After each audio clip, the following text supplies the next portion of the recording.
Welcome. Step into the Mindora Lab. On this podcast, we will be discussing the practices, research, science, and technology surrounding alternative medicine, where listeners will gain valuable insight and information with every episode.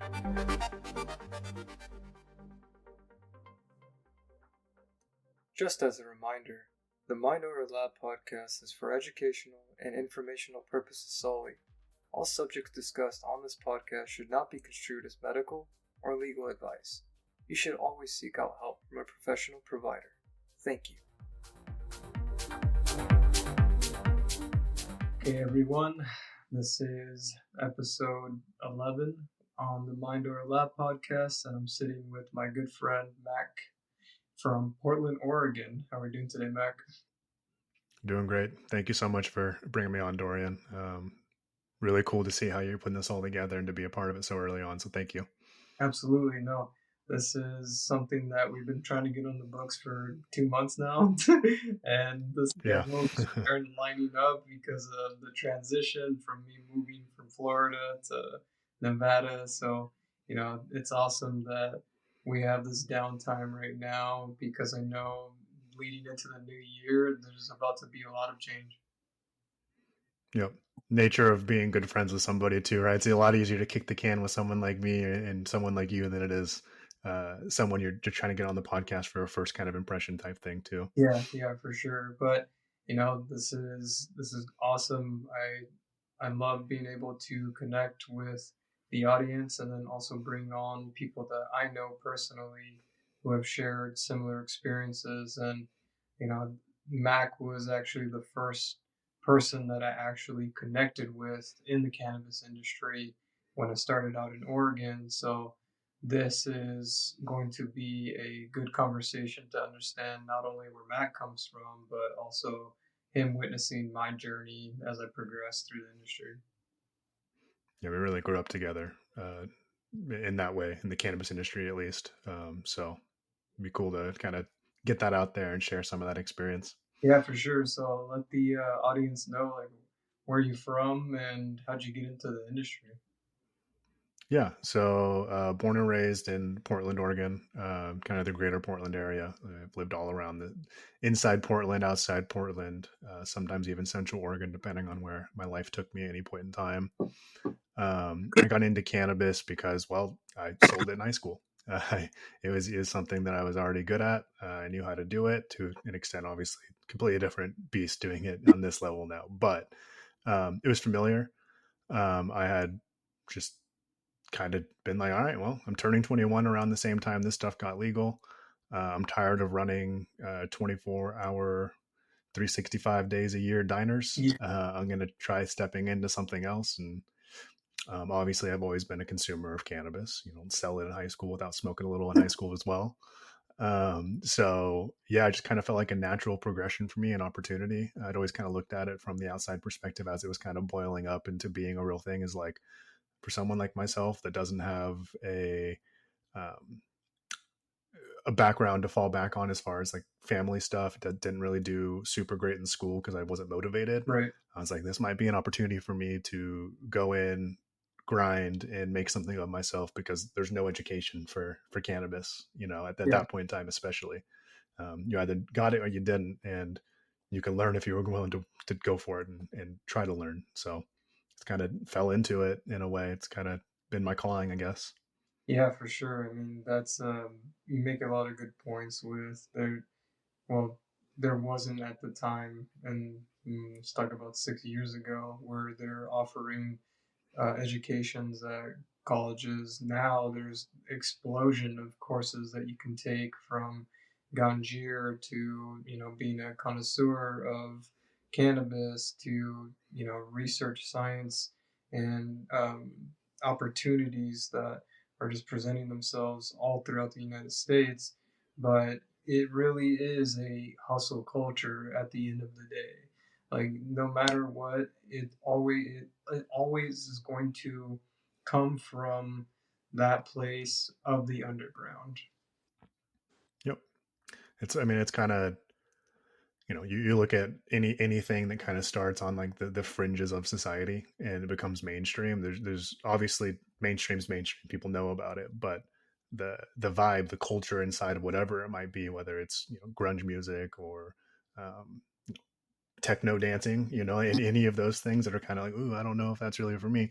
As they become mainstream, they kind of hold on to some of those values that made them fringe in the first place while still kind of catering to a larger crowd. So I think we're seeing the same thing in cannabis now, where there's more legitimate business happening, but there's always going to be kind of those fringe, like, oh, I want to do things a certain way. I want it to feel like I'm buying a dub sack from my neighbor, Right. which is weird because we're talking tens of thousands of dollars sometimes in those transactions, not $20, Mhm. but people like what they like, and it's just putting on the correct hat for whoever you're bringing product to at any point in time. Yeah, and I mean that's basically the industry in a nutshell as well. Is like you have to navigate so many different personalities because it's a mix of the people coming from the underground and the people that are coming from different specialties that have been in high level positions in business but have no idea how to mesh with everyone else. So then you get that clash that we're seeing right now where there are, I think boutique companies coming in trying to put a spin on cannabis to make it seem more than it actually is when people just want something that is grown properly and or and for that matter manufactured into a different form that they can say, oh, like this gives me that feeling of when I used to pick up from my dealer. Yep. It's kind of a fun, like, I want it to feel like my dealer, but my dealer lives in like a mansion, like a very my very affluent dealer. It's like, okay, that's kind of two opposite worlds, but I'll try my best to cater to that, I suppose. So like yeah, tell me about like growing up in Portland, like seeing the first dispensary that you interacted with and then how it's evolved to where it's at now. Yeah. So talking about growing up like in cannabis in Portland rather than like, yeah, I went to this school. Um, growing up cannabis in Portland, I know that, for me, I was kind of, again, I was selling weed in high school. I had a million connections of people that grew weed and I would buy it from. So I was very kind of resistant to the idea of going into a dispensary because I'm like, well, what's the point? At this point, I'm basically getting it for free because my dealers that were giving me the pounds were like, Yeah, yeah, here's a pound fronted, sell it, take what you want and bring me back enough and I'm happy. And that was easy. It wasn't a thing to think about. So going into the shop for me was actually the thing to think about. It wasn't for us. A lot of people was, oh, this is accessible now. Where for me, I was like, it felt more accessible staying in my own little bubble. right. So it's probably, man, 6 months to a year before I actually went to a dispensary. And what got me in there was varieties of strains. Honestly, you're dealing with the same growers, obviously, and doing what I was doing. You get people you're comfortable with. The stuff sells. You don't really keep branching out because you don't want a lot of people to know what you're doing and the volume you're doing it at. So I'd be sticking with the same strains that my growers had because, well, they were growing it. And again, I didn't want to go out there and expose myself to everybody else. Like, this is what I'm doing. Do you have more stuff I can sell? No, I was doing just fine. Right. Um, and so eventually I had a buddy come over to just hang out and smoke, and he had brought these little mylar pouches. It was like 6 different strains, all bee buds, little eighths. And he was like, "Oh, I go to this little shop down the street, and on Fridays they do small buds, and you can go in there and you can get your limit with their small buds." And it's like, at that point, it was like $25 an eighth, and that was a hell of a deal back then. Yeah. And we were like, "Oh shit, really?" And I started smelling it. I was like, "Man, this some of the stuff's pretty good, man. I can't. I've never smelled this before. Right. I've been smoking on the same stuff for years. And so eventually I was like, okay, I'm gonna go in. I'm gonna give it a try. Um, walked into that same shop with him the following Friday. Ended up buying like an ounce worth of stuff, which was the limit back then. Mhm. Um, and it was kind of from there. I was like, oh, wow, this is a little bit different. I had already had a real job at that point, so I kind of slowly kind of stopped selling the weed on the side and focused on my real job. I got into management at the restaurant I was going into, so I was a little bit more hesitant Right. um, to risk that by being a low end weed dealer. Yeah. And also, it wasn't as profitable anymore because, well, people would go to shops. Just like my buddy who was coming over that knew I sold weed came over with his own weed to show me. It's like once you're at that point, you're kind of at a saturation point with what you're selling that's probably not going to keep being profitable anyway. I won't say that I was thinking on it on that high of a level, but like in hindsight, talking about it now, like it's probably about time anyway. Yeah. There's probably some other factors that were I wasn't noticing um, exactly, but maybe subconsciously I noticed them. Mhm. Anyway, long story getting longer. Um, the industry just kind of interested me after I did that experience. I saw that people were very cool or interested in like the cool new strains, what things smelled like, how it all went. The shop experience was really cool. Just being able to go there and talk to people. I didn't know how much I didn't know until I went in there and started asking questions because obviously, you think it's weed. Mhm. I've been selling it. I've been smoking it. It is what it is. I don't really know much more, but then you go in there and they're like, oh, well, this Blue City Diesel is 17% THC and 6% terpenes, and Yeah. it's super high in this one and that one. And this strain's also high in this terpene, but also high in this one. If you smell it, you'll get notes of this and that. And I'm like, what?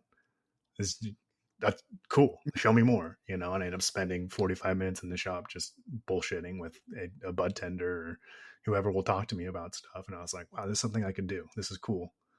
Um, at that point in time, I was a little intimidated by the idea of jumping into it in Portland.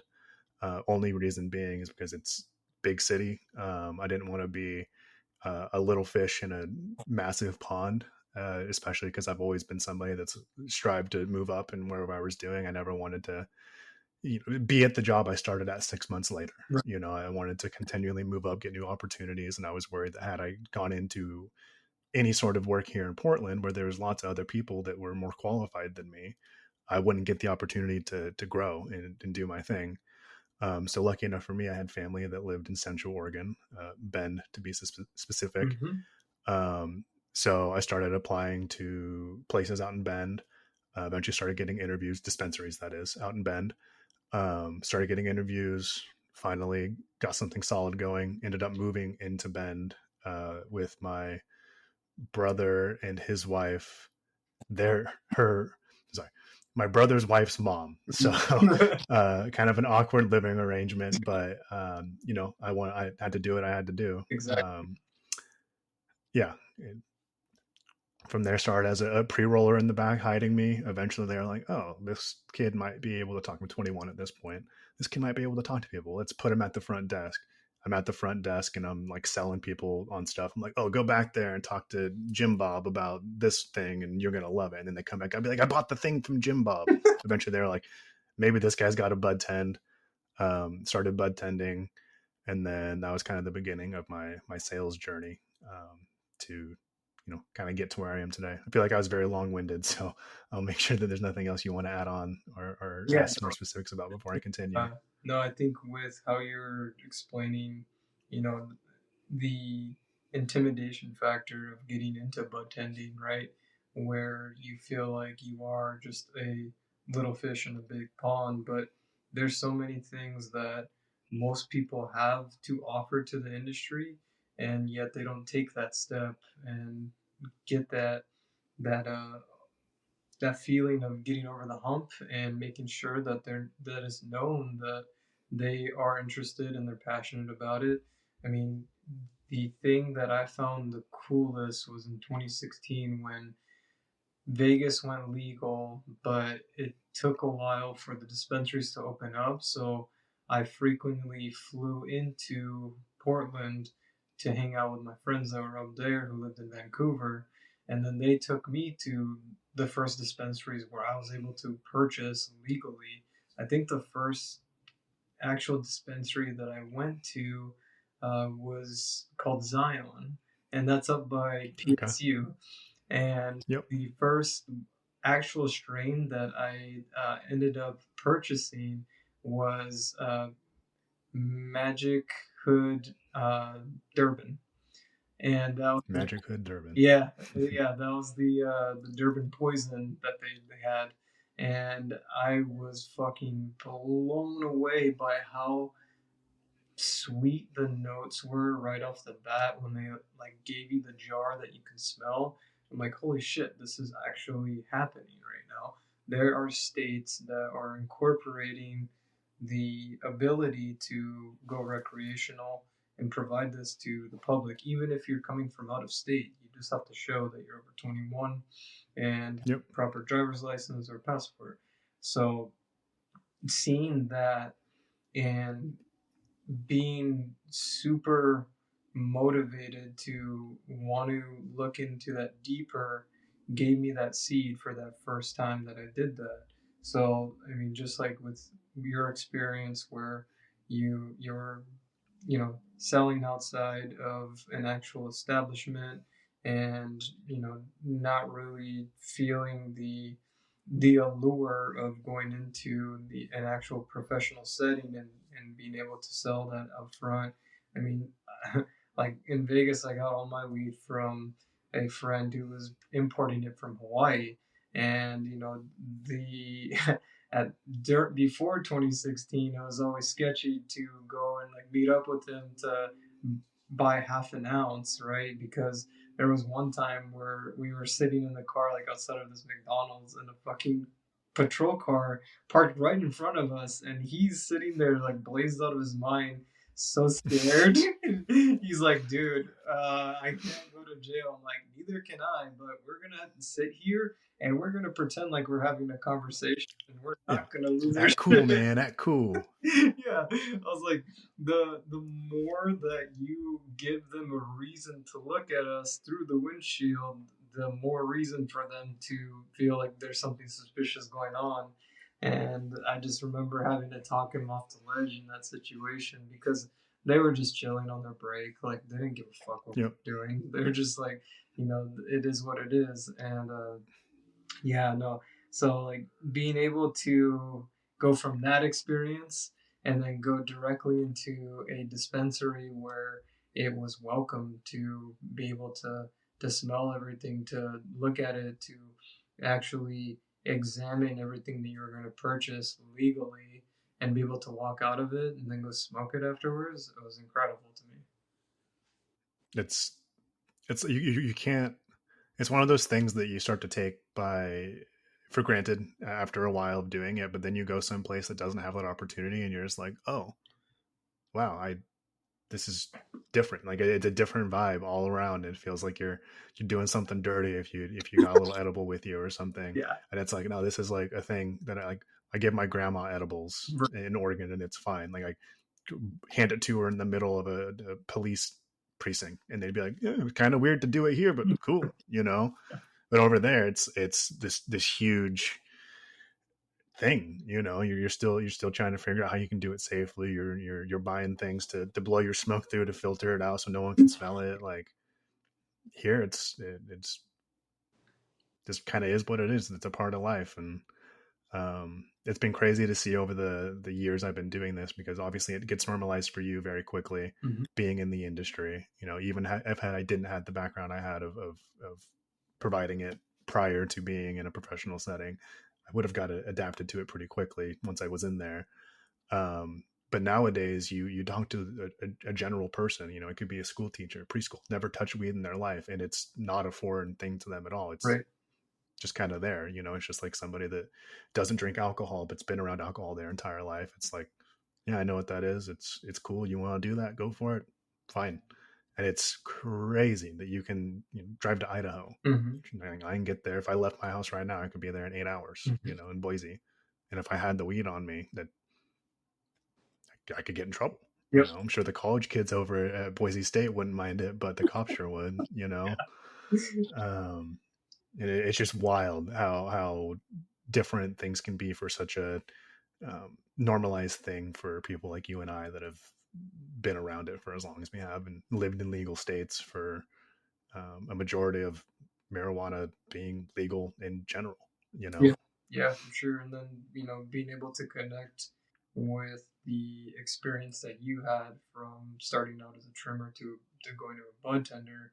I started out as a bud tender at Nectar because I thought that was like the place to be, and that I think it was at the time, right?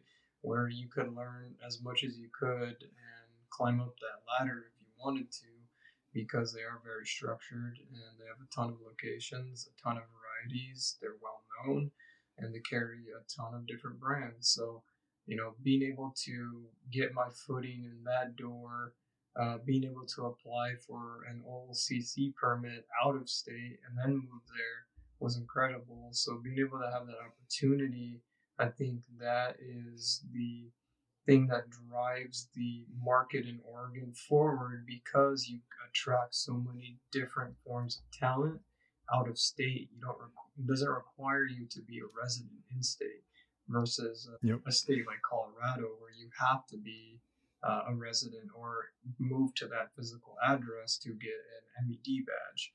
So that opened up a ton of opportunity for me, and being able to see that storefront and really just start connecting with customers and seeing what was trending and how I could take the scientific research papers that I was reading consistently and being able to apply that knowledge and give people feedback on products, really made me feel like I was in the right place where I felt welcomed, and I knew that this was my calling, that I had to be involved in this one way or another.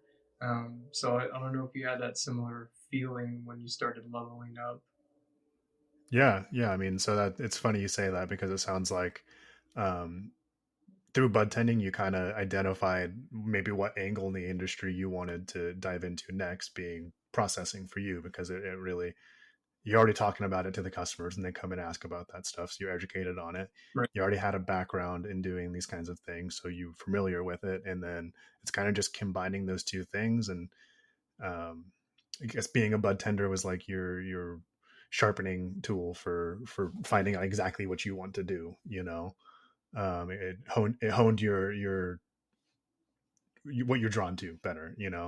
I actually had the exact same experience being a bud tender. So there's anything that's to be defined from that, it's bud tend first if you're interested in the industry. Yeah. What happened for me was I was at the front desk, as I was talking about. I would, depending on how busy it was, there'd be two bud tenders on shift. One of them would sit out front and help people get checked in. The other one would bud tend. If it got super busy, I would step back and help bud tend too.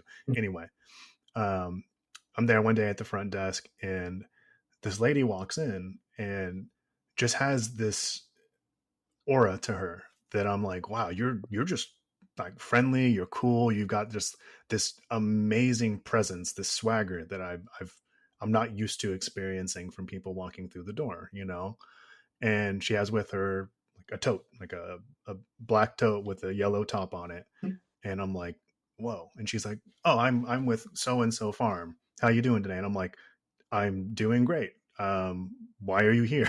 I didn't understand, like, why is a farm walking into a dispensary? Like, I didn't understand the process of how the stuff got there. Clearly, like, the weed has to get there somehow. Someone's got to grow it.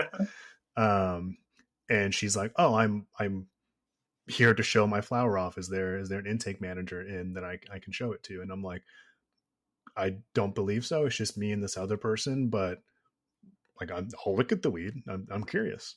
And she starts kind of going through it with me, showing me some stuff. And eventually I'm like, what do you do? Like, clearly you sell the weed, but like, what is this? Like, what is the actual role?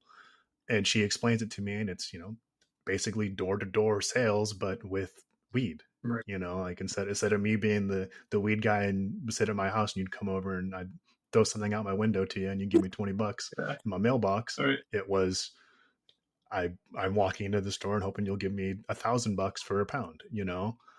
And I just thought it was the coolest thing I'd ever seen. I was like, this is incredible. And so much of it was the energy that lady had carried into the shop. Mm-hmm. And eventually towards the end of our conversation, I'm like, how'd you get to doing this?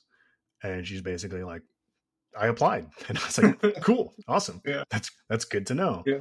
And by that point, I kind of got a reputation at the shop for being a little bit more, I don't want to say aggressive, but like a more salesy. Like I could read the conversation and be like, oh, this person wants to hear about that product and upsell people. I was in a very, very wealthy part of Bend that you can get lots of tourists coming in. And so people were very open to suggestion when it would come to product. And Mm-hmm. we had tips and they were based on percentages. And so, I work for money because that's the point of working. Mm-hmm. And so I would always try to figure out how can I gamify this and get myself more tips. So, I was kind of like, okay, so I'm being told I'm a good salesperson. I didn't know I was, but apparently I am by Right. the other managers that are looking at the numbers at that point because I wasn't privy to these things. I just did what I did to make money. This person is super cool and they're basically doing what I'm doing on a grand scale. And they said getting the job was applying. Okay, cool. I'm going to start figuring that out. Um, you know, Time went on. I think that I was still a little bit nervous about it because I'd only been, bartending for like 6 months at that point. So I wasn't quite applying yet to places. Things went sideways with that company. I ended up moving on to a different company in Bend. Mm-hmm. And I just went to be a packager for them. A couple weeks went by and I was like, I really want to do sales. And they're like, you can't do sales, but we can't have you do deliveries. We need help with that. Right. And so I started doing deliveries for them, which is like kind of the first step for getting into sales, honestly, because such an important part of this right now is the relationship and how you present yourself and how you handle those kinds of things, how smooth you make things. Mm-hmm. And you can really learn a lot about how to make stuff smooth when you're doing a delivery, Mm-hmm. that can kind of set a foundation for being a salesperson in the future. So I started doing deliveries for them, and it was going really, really well. Stores were calling them and being like, "Hey, that guy was like, he did a really good job. Thank you guys for like sending in somebody that knew what they were doing and made it easy on us." And I was actually like up to potentially get a sales role within that company. Mm-hmm. When like so many cannabis companies, they had one bad harvest and my job was gone. It didn't exist anymore. I got let go. And so that was kind of like, oof. All right, I think I was really close to getting the thing. I feel like I got my feet a little bit more wet and Yep. what it looks like. Um, I'm gonna go back to Portland and see if I can be um, a slightly less small fish in the massive pond. Mm-hmm. Um, and I came back to Portland with my dog. I literally moved into my buddies had a 2-bedroom apartment, like maybe 700 square feet. Mm-hmm. They let me move in with my dog, who's a 70-pound husky lab mix. And I literally put sheets up around the room in like a 10-foot by 10-foot area in their living room as my walls, put up an air mattress, had to sign a lease to be there for 3 months with the office so they didn't kick me out because they saw the giant 70-pound dog and me walking around and they're like, you don't live here. What are you doing? And eventually, kept applying for places. I think doing whatever I could to get money on the side to pay for stuff and dipping into savings, whatever it might be, to pay my bills in the meantime. And I got super duper lucky that eventually somebody gave me an opportunity to be a salesperson. And from there, it was just doing it. And, luckily, the cannabis industry is itself in rapid growth all the time. And you hear a lot of people say, "Oh, the industry is this, the industry is that." No, it's constantly growing. It's the way that people do business that makes it feel like it's less profitable. Mm-hmm. But we can get into that because that's a whole other house of cards that we can deal with. But yeah, I just kind of ended up. Life took me in different directions. I kept getting closer and closer to that thing. I had that interaction with that lady from that farm that always stuck in the back of my head is like, you need to figure out how to get there. That was an awesome experience. I want to give people that same experience myself, and just stuck to it and eventually got the opportunity. And I just never looked back. Yeah, no, and with you talking about that experience, like me post breakup 2019 moving to the Northwest and just be like, I'm fucking so set on getting in the industry and figuring out how I can apply myself. And I told myself, I was like, within 3 months, I will work 50 hours, 60-hour weeks so that I can set myself up to move into a roommate situation or move in by myself, right? And I did just that. I worked as a bud tender and then also got into CBD oil processing, and I worked back to back and just absorbed as much as I could, and really just I did as much grinding because I was living basically inside a art studio that was just small, and I literally got a bed gifted to me so that I could sleep on that, and I had my like basically everything that I could carry in my red Honda Civic from Nevada to Vancouver, starting all over again. Just being in that similar situation where it's like you see the end goal and you know that there's so many steps to get to that goal, but you're willing to do whatever it takes because you carry that much passion for this plant, for being able to say, I work in cannabis or I work in X, Y, and Z, that, you know, is just something that most people uh, previously couldn't even fathom, right? Like I was one of those people. I couldn't fathom working in cannabis. I was so focused on getting into the medical field and, being able to take that drive and that initiative. What really, sold me when I was working as a bud tender is how many people that would come in that were medical patients asking about certain products and really wanting to understand what would be the best for them to relieve their symptoms. And I would always tell them like I'm not a licensed physician. I am nowhere near that level of prescribing something to you, but in a way, as a bud tender, you're guiding someone into that journey of what they're going to be using. So it Yep. it definitely requires a higher level of attention to detail when you're recommending a product. So that really fueled my desire to keep learning as much as I could, and anything that I could tell them and like guide them in their journey. I'm like, ultimately you're going to make the decision. It's just a matter of you experimenting now and being able to, um, take that knowledge base that I had and apply it from seeing everything in the ER to a private practice, and then eventually being able to translate the science to the customer was super, it was rewarding. I think that is the word for sure, and I think a lot of people feel the same way when they're able to apply their skill set in this industry. One of my core memories for the industry that really like when I was on that early path and that 6 month period between when I started bud tending and I met that vendor who left such an impression on me. Um, there was a gentleman that would come in consistently. I remember being there, like it must have been the first week or two we started ever smoking CBD flower. This guy walked in like he must have been bent over 90 degrees with a cane, nice as can be, like probably mid 70s, older man. Um, Came in and you just tell he was in miserable pain, just trying his best to make it through the day. And he's talking. I don't think it was even me at that point. Talking to somebody, and they recommend to him a CBD heavy strain that particular dispensary's farm had grown, so it was very consistently available, which was why that particular thing was offered to him first. Because if it works, awesome, we can continue to keep growing it, and you can get this medicine all the time. Right. Um, he got it and went home, smoked it, presumably. Comes back like 2 or 3 days later when I'm on shift again, and I swear he's standing 15 degrees straighter up, and I'm like, okay, cool, cool. He walks in, I'm gonna get the same thing again. Gets, I think he got double what he got last time. Gets it, comes back in like 2 or 3 days later, so he gets double the amount. Comes in at the same interval, right? Yeah.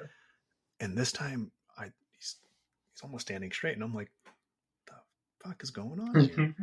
And this guy continues to come in consistently, and over time I see him like I don't think he has a cane one day. Mhm. Like he's living his life. He's smiling. He's joking with us. He's like got his cool old dude hat on that he hadn't worn before. Like he's got his swagger back, and it was so incredible to see somebody that, for his entire life it was, reefer madness.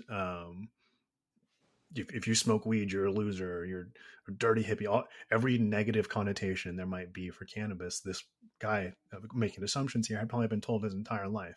And it was probably a huge leap of faith to go in there and ask somebody 40 years his senior for a recommendation on something. I mean, his junior, 40 years his junior, for a recommendation on a product to help him with what I'm assuming many doctors had tried to help him with in the past. Mhm. Um, and the dude was a believer, man. But when I stopped working at that company, he was still a regular customer buying that product. And that is something that I can tell you that story and it might resonate with you, but seeing an actual person, a human being whose life has improved so much over the course of a very short amount of time, of from just consuming cannabis, man, that's special. Like, it's really hard to find an industry where you can have that kind of impact on a single person. Like, Yeah. so many things that we do are, we just kind of do them to get by, and it pays the bills. But man, experiencing something like that, that'll change your motivation to do something, and stick with something, and feel how deeply it can affect somebody's life. Is amazing. It's an absolutely amazing experience. Yeah, for sure. And I think, to piggyback off of that, it's always helped me with calming my brain down because I have a tendency to overthink and overanalyze consistently because I'm always thinking 10 steps ahead. And Yep. when I'm able to smoke specific strains or ratios, I'm able to turn down that voice that's in my head and really just tune into the creative side that lets me focus on the things that actually matter and just eliminate all the other fluff that's just like floating around. So, as being a proponent since the age of 15, um, it changed my life significantly because I would have been, I think, stuck in a constant mental gymnastics of thoughts that would just always circulate. And that was one of the big reasons that I also quit drinking alcohol because I saw the benefits and I also saw the detrimental effects of smoking too much cannabis as well, Yep. but they definitely outweighed the negative effects of alcohol consumption. So, there's always a balance that you have to find.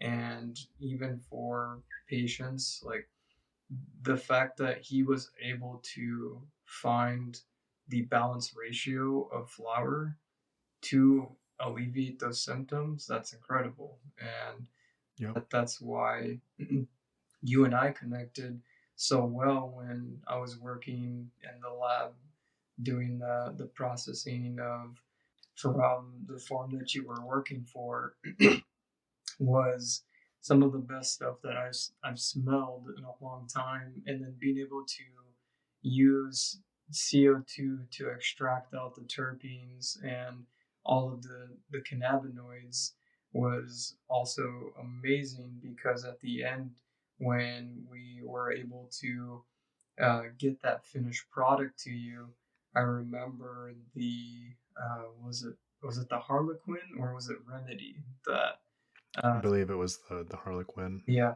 So because it was the one-to-one. The remedy is the one that I had for a very long time and had to get very creative with to make a desirable product out of. yeah, no, that Harlequin was that first one that we did and we extracted, and the ratio of those cannabinoids was amazing. And I remember specifically smoking that strain and just getting such a sense of calmness and relief and overall just good feeling from it. And that's when it all connected and it all hit. I was like, okay, all the research, all of the experimenting was to get to this point to give a form of alternative medicine for people in the Portland area.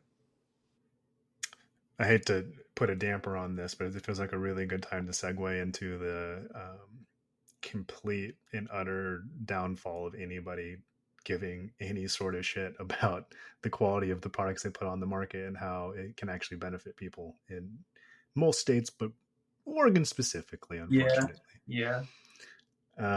So the sad ending to that story I just told about the older gentleman that was trying that CBD strain is that kind of stuff's pretty much not available anymore. Mm. You can't find a really nice 1-to-1 true cannabis CBD strain very often. You can find it, but it's going to be very, very inconsistent, and you're going to have to search, and you're going to have to find the shop that cares enough to get it, because that kind of stuff became unprofitable, unfortunately, because of market pressures in the industry, and certain educational factors that put people's desires into a completely different subset of the industry, mainly high THC numbers. Right.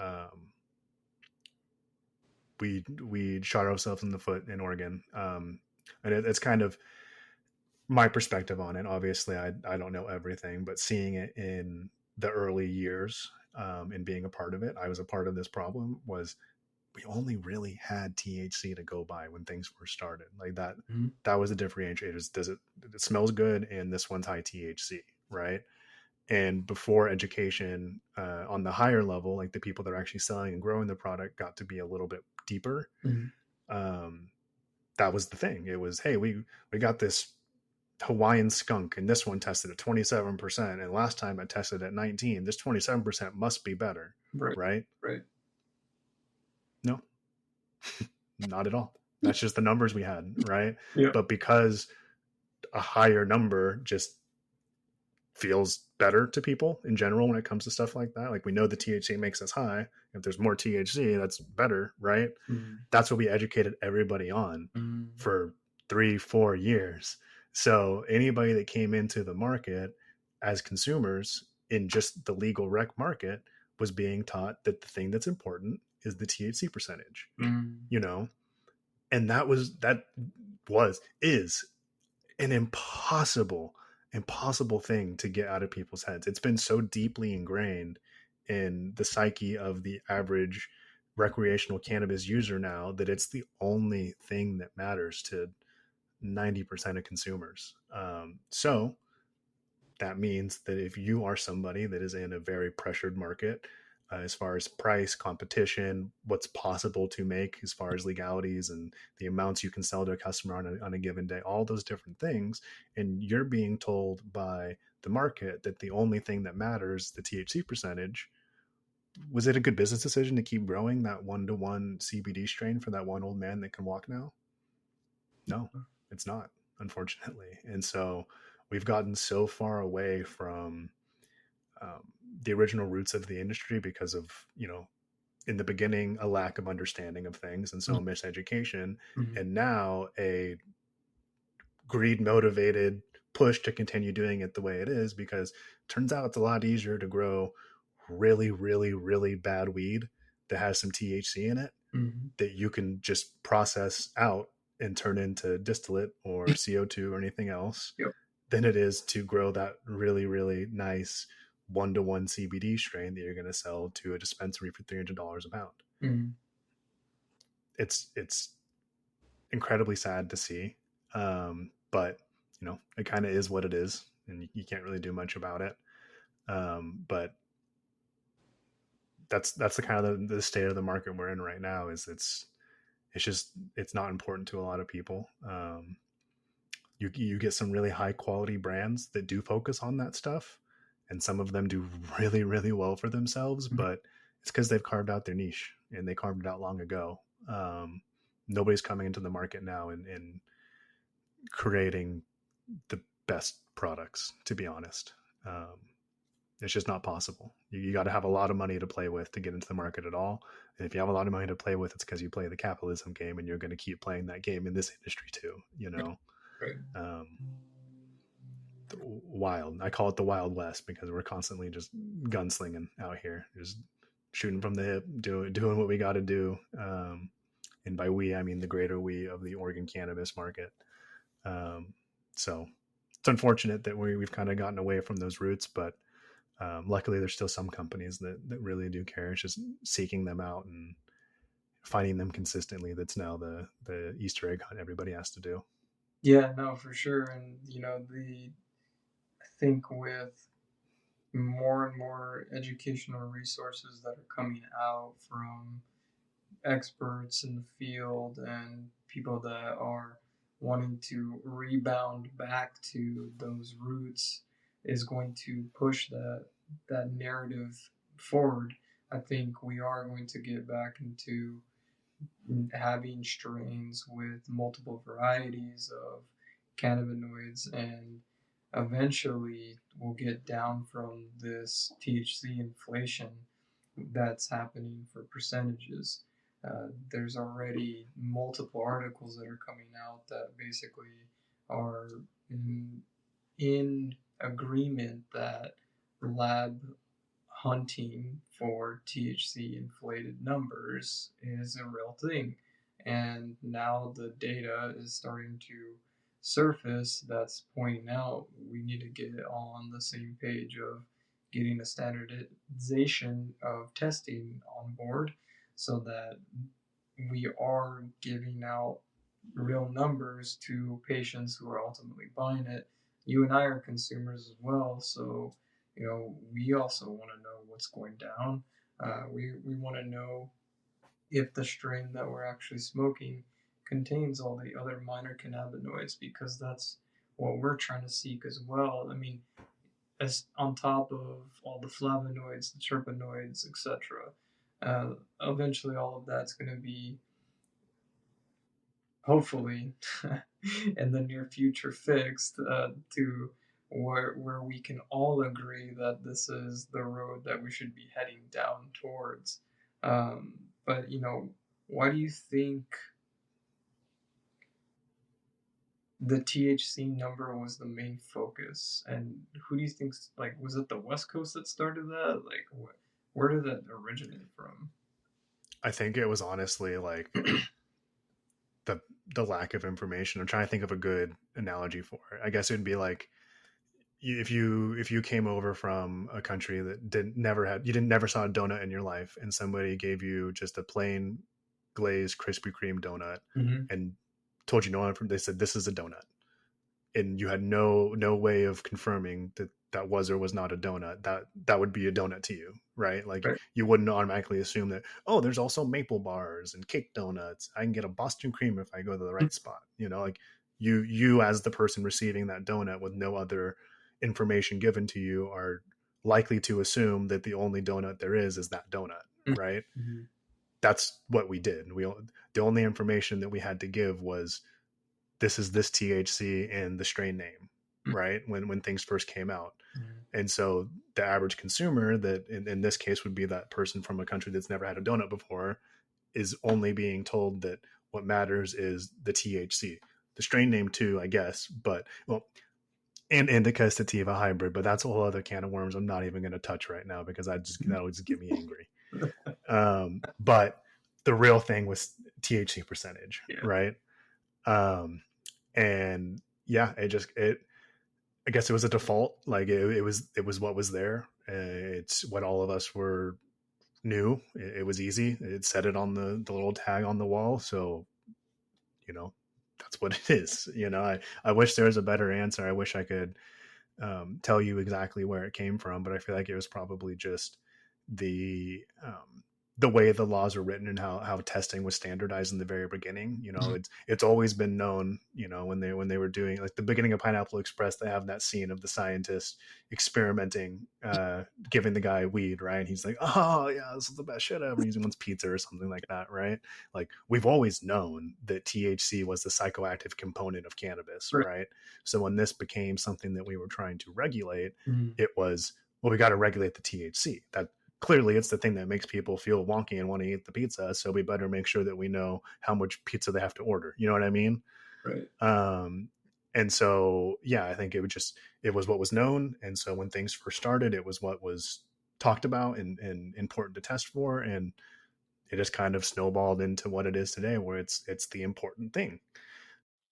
There's literally in Oregon, this is going to blow people's minds that have never been to the Oregon market. You can go into a dispensary right now and buy a cartridge that tests over 100% THC. Does it? No, because that's literally impossible. But on the legally approved label by the state's government that needs to be like accurate to what the test results say, it will say this is 105% total cannabinoids. Yep. I just 100, like, yeah, absurd. Like, very absurd. you give 110%, you don't get 105% THC. This is nonsense, right? But here's the thing, is literally before this phone call, I was on the phone with one of my clients, and we were talking about how he bought 517 was the number he told me, cartridges. Okay. That were flavored like Skittles. Okay. This is all legal. This is okay in Oregon. Yeah. That tested at 100 and I think it was like 5.6%. He sold 517 of them in like 2 days. Oh my God. 2. One dispensary. And it wasn't because it tasted like Skittles. That definitely helped. Yeah. But it was because it was over 100% THC. And I've always made the joke that I think a lot of people, because it's been so simplified, tend to think to themselves, okay, if I smoke a 25%er 4 different times, I will then be 100% high. Not how it works, unfortunately. I wish it did. That'd be super easy. Could you imagine dosing yourself if it was just that simple? Yeah. I would always be the perfect amount of high. It'd be the greatest thing ever. Unfortunately, that reality does not exist, and I can't just choose I want to be 25% high today. maybe when down the road there's someone who's gonna get to that specific, but even then it has to be like fine-tuned to your own cannabinoid system, where you're and hitting a certain amount of receptors binding with the cannabinoids, but not. And that's gonna take like individual testing on my body, and then an entire chemistry set of different flavonoids and terpenoids and cannabinoids that I can then and turn into the exact thing that my body needs as well. So it's like it is like so far and away from being a possibility to ever, like, you can do it by self-checking, by really being thoughtful about what you consume and being like, I know people that keep strain journals, right? They will say, I got X strain from Z farm. It made me feel like this, never buying it again, or the opposite. And then they will call shops and they will ask for that exact strain from that exact farm, sometimes of that year, right? Because they're getting so granular with it to get what they want and what they expected. But I don't do that. I'm at the point now where I've been doing this for long enough where I pretty much know what's going to work for me. And I mean, occasionally I miss and I'm going into an anxiety hell that I hate. But most of the time I'm like, yeah, you guys can pass that joint around. I'm going to sit over here and not, because I will sit in the corner thinking about the fact that I'm going to die one day for 45 minutes. That does not sound like a good way to spend the rest of my evening. No.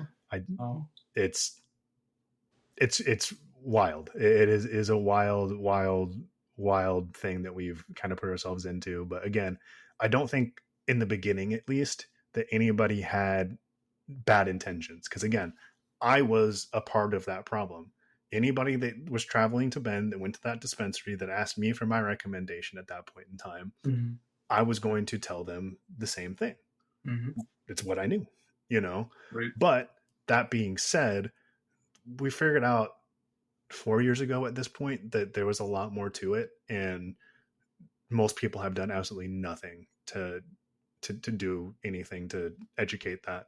Even people that have gone in the similar path that I have, where they've started out kind of lower on the totem pole and they now have leadership roles where they're able to educate and guide people, they don't do it. They don't teach their bud tenders that this is the important stuff, because it's now the minimum wage job, and everybody's so complacent with how it is, and just, you showed up for your shift. I literally do not care about anything else you do out there.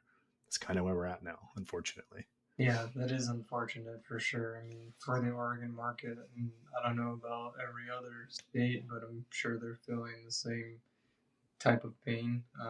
And then also just mm, lack of wanting to self educate and make things known that, that at the end of the day, it's all going to come full circle. The next thing is going to be what terpenes that we're going to focus on. The next thing could be another cannabinoid. I mean, just look at the eight right now, the Delta 8 craze going along. I've experimented with it. I don't necessarily believe that it's the savior just because it's in the gray area right now of everything. Yep. But that I mean, good. the real thing is we need to get to standardized testing. None of everything I've said so far about the miseducation of consumers is impossible to fix until we have legitimate numbers to go off of. Again, anecdotally, take it for what it is. Multiple times throughout my career, I've had the opportunity to test the same batch of flower. And when I say the same batch, I mean like coming off the same plant, like sometimes the same branch of the same plant, grown in the same climate, same time, all the different things, the exact same plant, and test it amongst 4 or 5 different labs. And wow, it is eye-opening, because you'll get one that says it's 25% THC and has 3 terpenes that are super prevalent, and the next one will say it's 15% THC and there's 8% CBD and there's 7 terpenes that are just as prevalent as the 3 in the other one, and the last one will say completely different results. And you'll go through all 5 of them and they'll all be so distinctly different that you're like, I literally have no idea which one of these could be the actual what it is. And more than likely none of them are. None of them actually represent what you can expect from that particular item that you're purchasing. Yeah. But again, that's not going to be a thing that is just like nobody is motivated to continue to grow that really nice CBD stuff for that nice old gentleman. Mm-hmm. Nobody's really motivated to tattle on the labs, because okay, I'm gonna get real cozy with the lab manager over here, and he's gonna give me a discount on how much I have to spend per test, and he's gonna get me the best THC score he can. Mm-hmm. Yeah, cool. Yep. Why wouldn't you do that? If the market's telling you that's the most important thing, and everyone's playing whose line is it anyway, where everything's made up and the points don't matter, get more points, I guess. Fine, cool. I go for it. I personally don't dig it. It was definitely like something you do, and it's something you have to if you want to keep the lights on and keep the business going. But there's a lot of people that do it in even more shifty ways, Mm-hmm. to put it mildly. Mm-hmm. And yeah, it's absolutely insane. And again, before we can start to really educate people and get a real understanding of like what's what, testing has to be standardized. And I don't know if in other states they have better standardizations, but I don't know. I don't think there's been enough like really high level research into the actual breakdown of cannabinoids to have anybody do what we need to do right now. And that's not to say that nobody's trying and there's not labs with the right intentions. I just truly don't think we understand all the different things in the plant right now to truly know how to break it down and give people the level of knowledge that they're oftentimes looking for when you're a bud tender or you're talking to your aunt at Thanksgiving, whatever it might be. You're going to get some really high level questions that they don't realize are high level that you can't answer, because like you can answer it, but you can't answer it with any sort of Confidence. confidence. Yeah. No. You shoot 40% confidence at everything you say in cannabis, no matter how smart you are, because the data isn't real.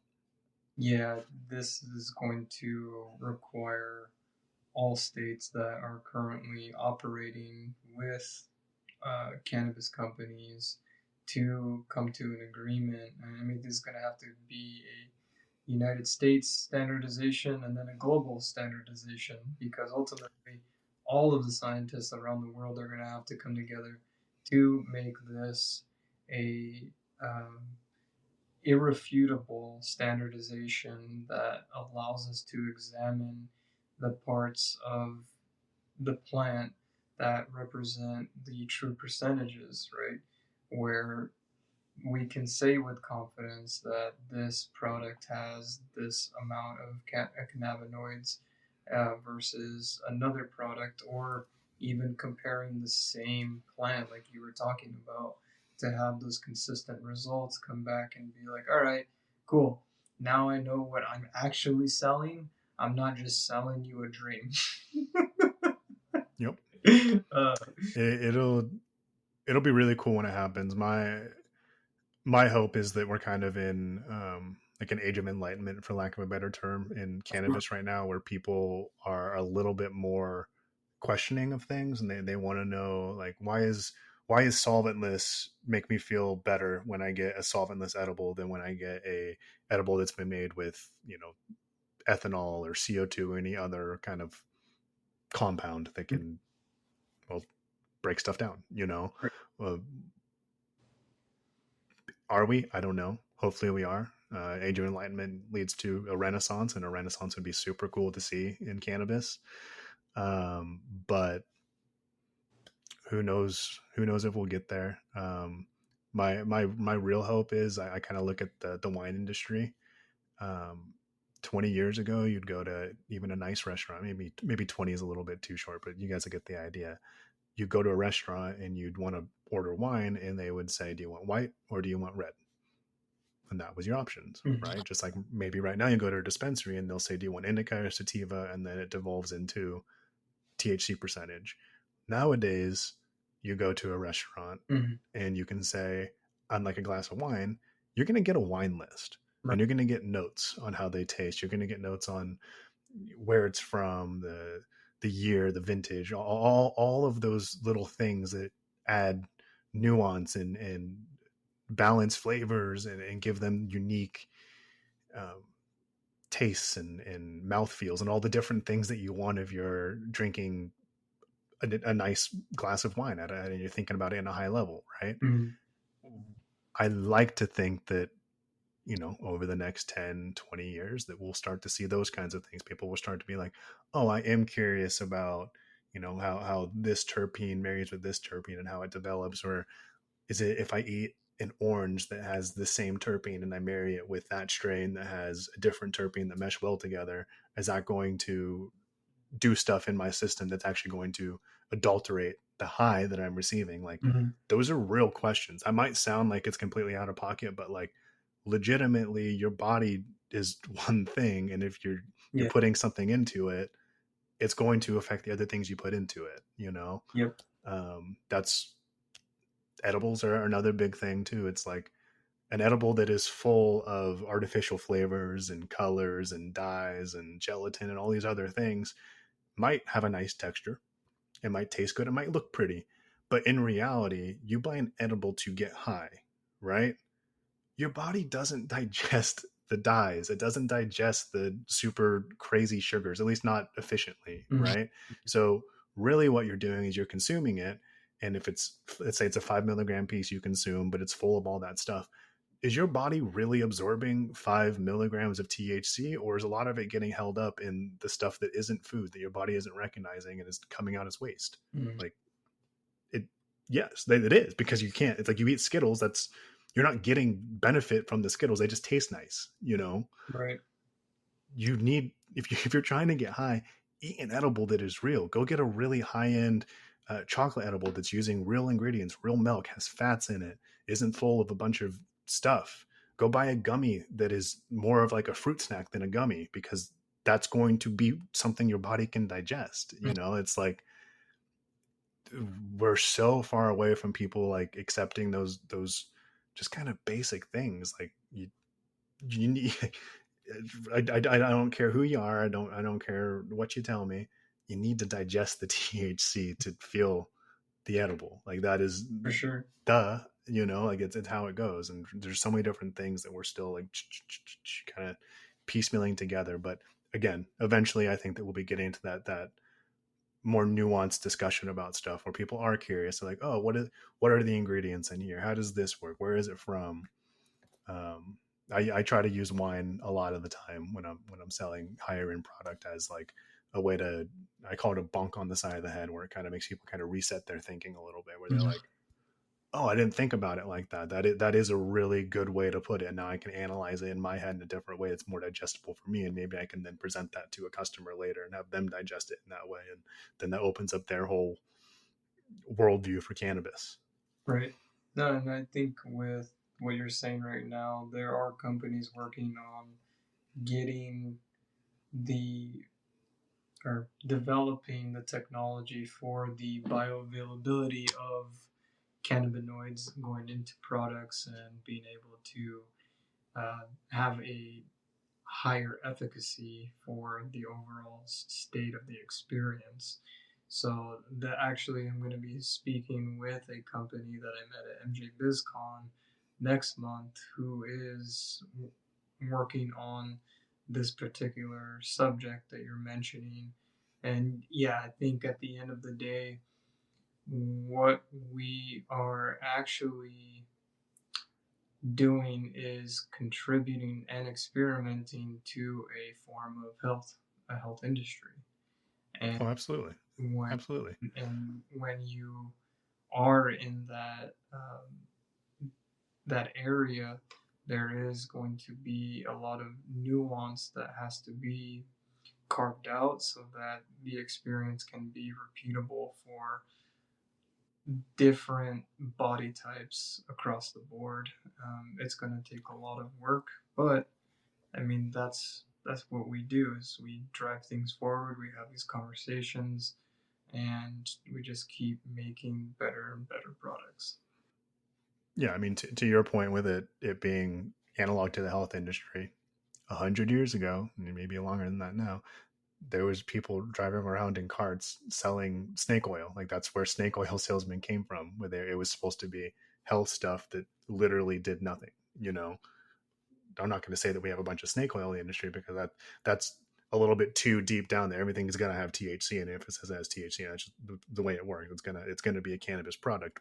But how effective it is, the quality of it, we're a little back there in the 1800s with some snake salesman stuff, stopping from city to city telling the same lie, seeing who will buy it.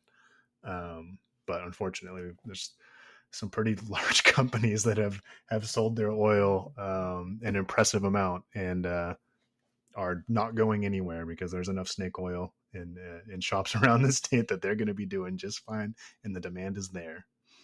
Yeah, but as more and more people come forward with better and better evidence to suggest that we have to change things, then there is going to be progress, and that's the aim that I'm focused on is bringing forward those people who are doing the cool shit and changing the landscape of the industry, but also listening to the people who are actually on the ground that are selling these products that understand the feedback from customers and really like taking all of that information and using it to make a better solution. I mean, that's what it ultimately comes down to, is listening and paying attention. It just there's no other way around it. Yep. And we'll get there. I mean, there's a lot of people that are passionate about it. There's a lot of people that are stuck in positions where they have to do some of the things I mentioned so far, Yep. just to survive. But their intentions are to do things in what I would call the right way, honestly, which is being honest about what you're producing and why you're producing and how it's supposed to affect you. And it'll hopefully over time we'll have a little bit more stability in the market. And there'll be more clear definitions on what's important outside of THC, where those people that do care can start to hone their craft to feature those things rather than just the survival mode of I need to make it a sellable product in this market, rather than a product that I'm proud of. Yeah. Which can't blame a single soul for that. I think anybody's going to do what they have to do if they put years everything they own into a cannabis business, and the rules of the game are being told to you, even if they don't make sense. Like, all right, I'm gonna play by those rules, I guess, and make ends meet until I don't have to anymore. And the rules that make sense are finally written. Yeah, I mean, so to close out this conversation, what is something that you would recommend to someone looking to get into the industry, and what advice would you give them? Start bud tending, honestly. Find a place where you can be a bud tender. I would honestly go in and shop, talk to the bud tender that helps you, ask them what they feel, what the vibe of the shop, and see if what they say resonates with you, because there's going to be a lot of people that have gone through a lot of different shops at this point and are going to be able to give you a pretty good read on whether the place they're at is good. Obviously, it's a pretty big red flag if the person that happens to help you is like, this place sucks, I hate it here, to never come back here again. Probably don't want to apply there. Yeah, If there's a shop that you shop at consistently already, apply there. Once you get that opportunity, which you will, there's always people hiring, and there's some very wonderful people I know that own shops, operate shops, that are always looking for good help. Be consistent. Show up. Obvious, right? Show up to your shift. Ask questions. Educate. Be cordial. Really get to know the customers that come in, because in Oregon, at least, these shops are very much like the local coffee shop for some people. yep, There's a shop in every neighborhood. They're going to go to the one that's closest to them, and if you give them a bad experience, they're going to go to the other one in the neighborhood that might be a little bit farther away. But just the Starbucks around the corner always messes up your drink, but there's another one a mile down the road. You might start going to the one a mile down the road. right. And most importantly, put yourself out there. I would not be in the position I am. I would have a completely different life if I had not met that lady at that dispensary years ago, engaged her in conversation, and asked, what the hell do you do that makes you so this, so like you're attracted to them, and just like a very platonic way, you're just like, I want to be around you. I want to experience more of what you have to offer, because you're giving me energy, you're giving me inspiration. Mhm. Those people are going to walk into your shop. Talk to them, like, have a conversation. Like, we're Yeah, salespeople. We want to talk to you. We want to give you education. We want to share things with you. So often I'll go into a shop and I'll feel like I'm almost interrupting them. Like it's an issue that I'm there to bring them product, and that's not a good feeling. So I'm not someone that's going to go be like, oh, I want to educate these people on stuff. Don't foster that. Go give them that warmth. Like, and they will feed into you. It's very community based. Oregon in itself is pretty community based, I'd say, in general. So you combine that with the fact that the cannabis industry is like that as well. There's a lot of people that will give you opportunity and share information with you. And if you're on this podcast hearing this, then you're already treading the right path if you want to get into the industry, because you're going to learn stuff. Um, it's going to be valuable information. It's going to be stuff that in an interview, you might literally blow somebody's mind by having the knowledge that you're going to be able to present by staying clued in. So I guess main advice, go for it. Really, as stupid as it sounds, go for it. The path might be long. The path might be not what you expect sometimes, but man, I mean, I'll go full bore with it. I didn't graduate high school. I didn't have the greatest support system growing up. I wouldn't say I'm the smartest person, but man, I've made an amazing life for myself in this industry, and those opportunities just keep coming and coming. And every day I'm thankful and surprised by the things that come my way from just sticking with it and doing things the right way. At least I feel, and trying every day. Go try, do it. It's everything's more difficult when it's just in your head. Try. yeah, Find me on LinkedIn, send me a message if you do try, and maybe I can give you some advice. yeah, man. I love all that. That was beautifully said. I'm glad that you're able to express that today, and take the time to come on and talk on the podcast. It was a pleasure having you, Mac, and we're definitely going to talk again soon in another episode. Yeah, I think that we didn't get through half the stuff we meant to talk about, so I'll definitely have to come back and wrap up some of those topics as well. Absolutely. No, this is good. Thank you, man. I hope you have a good rest of your day, and yeah, we're gonna have some good conversations and a lot more interesting experiences in the near future. Absolutely. Well, thank everybody for listening to me talk for felt like long periods of time at a time sometimes today, but thank you for having me. Appreciate it. Thanks, Mac. Take care, man.